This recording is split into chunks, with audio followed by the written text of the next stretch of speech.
പുറമെ ചുങ്കം കൊടുത്തുകൊണ്ട് യാത്ര ചെയ്യുന്നതിനെതിരെയായിട്ട് നിലപാടെടുക്കുകയും ശക്തമായ സമര പോരാട്ടങ്ങളും നടത്തിയ പാരമ്പര്യമുള്ള ചരിത്രമുള്ള ഒരു പാർട്ടിയാണ് വെൽഫെയർ പാർട്ടി.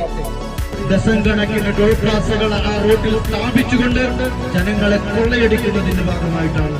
പക്ഷെ ഇന്ന് 6 വരിയില്ലാതെ അപ്പുറത്തും ഇപ്പുറത്തും 2 വരികൾ എന്ന് പറയുന്ന റോഡല്ല. മഴ പെയ്ത് കഴിഞ്ഞാൽ റോഡിന് പകരം തോടിലൂടെ നമ്മൾ സഞ്ചരിച്ചുകൊണ്ടിരിക്കുകയാണ്. ആ റോഡില്ലാത്ത തോടിലൂടെ സഞ്ചരിച്ച് മണിക്കൂറുകൾ നഷ്ടമായി നടുവൊടിഞ്ഞ് കടന്നു വരുന്ന ഇവിടുത്തെ സാധാരണക്കാരോട് വീണ്ടും ചുങ്കപ്പിരി നടത്തുന്ന പണിയാണ് ഇവർ എടുത്തുകൊണ്ടിരിക്കുന്നത്. ഈ ടോൾ പ്ലാസ തുടങ്ങുന്ന അന്ന് വെൽഫെയർ പാർട്ടിയും അതുമായി ബന്ധപ്പെട്ട പ്രവർത്തകരും സമരത്തിലുണ്ടായിരുന്നു. ഇന്നും ഞങ്ങൾ ആ സമരത്തിലുണ്ട്. ഈ സമരം ആരംഭിക്കുമ്പോൾ കുറെ സഖാക്കളും ഈ സമരത്തോടു കൂടെ ഉണ്ടായിരുന്നു. അവർക്ക് മിഷൻ അല്ല കമ്മീഷൻ ആയിരുന്നു അവരുടെ ലക്ഷ്യം. ആ കമ്മീഷൻ കിട്ടുന്നതോടുകൂടി അധികാരം തങ്ങളുടെ ചെൽപ്പടിക്കെത്തുന്നതോടുകൂടി അവർ സമരത്തിൽ അപ്രത്യക്ഷമാകുന്നു.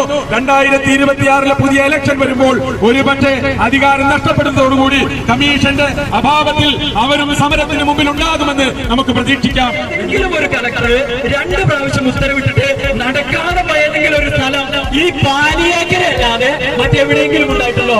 ഉണ്ടായിട്ടില്ല എന്നതാണ്.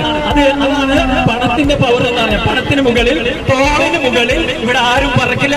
പറയുന്നു കേന്ദ്രത്തിന്റേതാണ് എന്ന് പറഞ്ഞ് തള്ളിവെച്ചാലും 2028 ശേഷം ഈ ടോൾ പ്ലാസ ഇവിടെ ഉണ്ടെങ്കിൽ നിങ്ങളെ വഴി നടക്കാൻ സമ്മതിക്കില്ലെന്ന് ഈ പാലിയേക്കര മുന്നിൽ ഉറപ്പിച്ചു പറയുവാൻ ഈ സന്ദർഭത്തിൽ ഉപയോഗപ്പെടുത്തുകയാണ്.